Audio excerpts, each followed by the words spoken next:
నమస్తే మేడం. నమస్తే. దావోస్ పర్యటన విజయవంతమైంది. 1,70,000 కోట్లు రాబోతున్నాయి తెలంగాణ పెట్టుబడులు అంటున్నారు. మరి వాళ్ళు హ్యాపీగా ఉన్నారు. నిజంగానే రాబోతున్నాయి అంటారా? తెలంగాణ ప్రజలు హ్యాపీయేనా? తెలంగాణ ప్రజలు హ్యాపీ, మార్పుల హ్యాపీ అని చెప్తున్నాడు రేవంత్ రెడ్డి. ఆయన హ్యాపీ ఉన్నాడు కాబట్టి తెలంగాణ ప్రజలు హ్యాపీ ఉన్నాడని భ్రమలో ఉన్నాడు. కాబట్టి 1,70,000 కోట్ల 1,20,000 కోట్ల ఎంతో తెచ్చినాడు అని ఆయన జోబులోకి పెట్టుకున్నట్టున్నాడు. అవి ఏమీ లేవు, గుండు సున్నా ఏమీ లేదు అసలు. అన్నీ ఇంతకుముందు కేటీఆర్ అన్న తీసుకున్న దాని మీదనే ప్రతి ఒక్కటి మేము తీసుకున్నామనే చూపిస్తున్నాడు. కానీ ఏం చెప్తాం, అసలు చాలా మార్పు అయిపోయింది తెలంగాణలో. ఈ 13-14 నెలలలో మార్పు ఏందో ప్రజలందరూ గమనిస్తున్నారు. రేవంత్ రెడ్డి, నువ్వు చెప్పిన కళ్ళబుల్లి మాటలన్నీ అంటారు కదా, మనము ఆర్టిఫిషియల్వి కొనుక్కుంటాం, అది 3 నెలలు ఉంటుంది. దాన్ని బంగారమే ఆర్టిఫిషియల్. కాబట్టి ఆ 3 నెలల పాలనలో ఆయనది బయట అంతా పడ్డది. 420 హామీలు ఇచ్చి నిన్నటికే అది బాపు మన గాంధీ బాపుది వర్ధంతి రోజు మేము ఆయనకు సమర్పించుకున్నాం. కనీసం మీకు బుద్ధి తీసుకురా తండ్రి, ఎందుకంటే కాంగ్రెస్ దాంట్లో బాపుది మా ప్రాముఖ్యత తననే కాబట్టి ఆయన వీనికన్నా మంచి బుద్ధి తీసుకొని రావాలని నిన్న వినతి పత్రం మన గాంధీకి అప్పచెప్పినాము. కాబట్టి వీని అన్ని చెత్తకుండి మీద పోయే పనులు ఏ ఒక్కటి ఇప్పటి వరకు రాలేదు. ప్రజలు నిన్న ఒకటి కాంగ్రెస్ వాళ్ళే ట్విట్టర్లో ఒకటి పెట్టిండ్రు, అది చూసుకోండి. ఫామ్ హౌస్ పాలన కావాలన్నా ప్రజాపాలన కావాలన్నా అని అడిగిండ్రు. ఫామ్ హౌస్ పాలననే కావాలని ప్రజలు ఈ రోజు తెలంగాణ ప్రజలకు ఫామ్ హౌస్ పాలన ఈ 10 సంవత్సరాలలో ఎట్లాంటి ప్రగతి పదంలో తీసుకుపోయిందో ఈ రోజు ఓటుతోనే రేవంత్ రెడ్డికి చెప్పు దెబ్బ కొట్టినట్టు అయింది.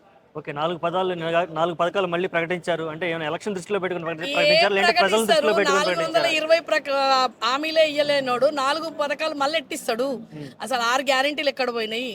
కేసీఆర్ పథకాలన్నీ ఎక్కడ పోయినాయి? ప్రతి ఒక్కటి అట్లాంటివన్నీ ఇస్తామని చెప్పిండ్రు. రైతు బంధు ఇయ్యము, పిచ్చోళం అనుకుంటున్నామా మేము?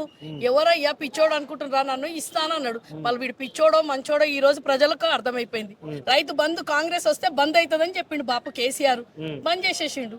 నీళ్లు లేవు, నియామకాలు లేవు, నిధులు లేవు, ఉద్యోగాలు లేవు, ఏమీ లేవు, అన్ని గుండు సున్నా చేసిండు. ప్రజలను ఒక భ్రమలోను పెట్టిండు.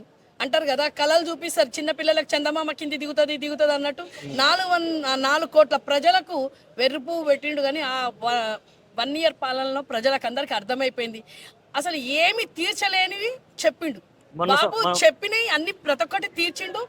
మ్యానుఫ్యాక్చరింగ్ లో లేనివి కూడా ఇచ్చిండు ఆయన. ఇప్పుడు బస్తీ దవాఖానాలు పోయినాయి, గురుకులాలు పోయినాయి. ఎక్కడ పోయినాయి గురుకులాలు? ఎక్కడ పోయినాయి? బస్తీ దవాఖానాలు ఎక్కడ పోయినాయి? ఈ రోజు రైతు బంధు ఎక్కడ పోయింది? రైతు బీమా ఎక్కడ పోయింది? నిధులు లేవు, నియామకాలు లేవు, ఏమీ లేవు అమ్మ. అసలు ఇప్పుడు ప్రజలకు అంతా అర్థమైపోయింది. వాళ్ళు పెట్టిన ట్విట్టర్ దాంట్లోనే ప్రజాపాలన వద్దు, ఫామ్ హౌస్ పాలన కావాలన్నారంటేనే ప్రజలు అర్థం చేసుకోండి. ఈ రోజు ఎవడో ప్రబుద్ధుడు, ఒక మూర్ఖుడు, మళ్ళా కాంగ్రెస్ వాడు అని పేరు కూడా తెలియదు. వాళ్ళు ఇప్పుడు కనిపిస్తుండ్రమ్మా. ఈ 10 సంవత్సరాలలో కాంగ్రెస్ వాళ్ళని ఎవరిని గుర్తుపట్టము, 0 ఉండే పర్సెంట్. ఈ రోజు ఎవరో వచ్చి ఏమంటారంటే దుబాయ్లో నుంచి, అమెరికా నుంచి ఏపించుకుంటున్నారు వీళ్ళు ట్విట్టర్లో అన్నట్టు అంటున్నారు. దుబాయ్ అమెరికా అవసరం లేదు, 4 కోట్ల ప్రజలే మీకు ఇక్కడ చెప్పు దెబ్బలు కొడతామనే, తొండలు ఇడుస్తామనే వాళ్ళు ప్రజలలో ఉన్నారు. ఇప్పుడు మీరు ఏదో ప్రతి ఒక్క దానికి అబద్ధం, ప్రతిదీ అబద్ధం. అంటే ఆ 67% కూడా వచ్చింది అబద్ధం అన్నట్టు చూపిస్తారు కాంగ్రెస్ వాళ్ళు. అంటే ట్విట్టర్లో కూడా పోయి ప్రజలు ఎన్నుకున్న ఫామ్ హౌస్ పాలన కూడా అబద్ధం అనేది చెప్తున్నారంటే ఎంతవరకు దిగజారినరో ఈ రోజు ప్రజాపాలన అర్థమైపోయింది. ఓకే, రాబోయే స్థానిక సంస్థల ఎన్నికలు దృష్టిలో పెట్టుకుని ఎలా ముందుకెళ్ళబోతున్నారంట? ఎలా ముందుకెళ్ళిపోతారు? మళ్ళా చుక్కలు మళ్ళా మొత్తము అంటారు కదా, స్వర్గానికి తీసుకుపోయినట్టు చూపిస్తాడు. ప్రజలకు అర్థమైపోయింది. ఈ రోజు మేము చెప్పలేము. నిన్న కూడా చూడండి, జిహెచ్ఎంసీ మా హైదరాబాద్ పరిధిలో మహిళా కార్పొరేటర్లను ఎట్లా అసలు ఒక మేయరు మా నుంచి వచ్చిన ఆమె మా బీఆర్ఎస్ నుంచి మేయర్ అయిన ఆమె ఈరోజు మహిళలను కొడుతున్నా కానీ ఏం అనలేక ఆ పీఠం మీద అమ్మ దమ్ముంటే విజయలక్ష్మి గారు మీకు అంటే ఒక మహిళగా రెస్పెక్ట్తో చెప్తున్నాము, దమ్ముంటే మా కండువ ఈ తీసి కాంగ్రెస్ కండువ వేసుకొని నువ్వు మేయర్ అయి చూయించు. ఈ రోజు మా బాపు కేసీఆర్ ముఖం చూసి నిన్ను మేయర్ లాగా కూర్చోటం. ఏ పదవికి ఒక కార్పొరేటర్ నుంచి ఆమె మేయర్ దాకా పోయింది, ఏమి ప్రజలలో ఏం చేసింది, ఎక్కడ పోయినరు అంటే ఏ ప్రజాక్షేత్రంలో లేని వాళ్ళకు కూడా వాళ్ళ పెద్దలు పదవులలో ఉన్నారని చెప్పేసి బాపు కేసీఆర్ ఆమెకి ఇస్తే ఈరోజు మా బీఆర్ఎస్ మహిళలను కొట్టిపిచ్చే స్థాయికి తీసుకొని వచ్చిండ్రు. అంటే ప్రజాపాలన ఎక్కడ లేదు. మా బీఆర్ఎస్ వాళ్ళు లేకుండానే అవిశ్వాసం తీసుకొని బీజేపీ కాంగ్రెస్ కలిపి నిన్న బడ్జెట్ రిలీజ్ చేసింది. ఓకే, ఉచిత బస్సు కూడా మంగళం పడే పరిస్థితి అయితే. ఉచిత బస్సు గురించి చెప్పాల్సిన పనే లేదు. ప్రజలు మామూలు ఆడోళ్ళు, అమ్ముకునేటోళ్ళు, అవి ఇవి పనులు చేసుకున్నట్టు మాకు ఎందుకు అని అడుగుతారు. మేము బస్సు కిరాయి పెట్టుకొని పోలేమా, ఈ రోజు మాకు అదెందుకు ఇస్తుండ్రు, బా లక్ష్మి అన్నారు కదా 2500 ఇస్తా అన్నారు మహిళలకు, అది ఇమ్మని చెప్తున్నారు. ఈ బస్సుది ఎందుకు, మాకు అవసరం లేదు అని అంటున్నారు వాళ్ళు. బస్సుది కొట్టుకోవడానికి పెట్టిండ్రు ప్రజలను, ఆ ఒక్కటే తిరుగుతుంది. ఆ ఒక్కటి కూడా చాలా అన్యాయంగా వాళ్ళు కొట్టుకోవడము.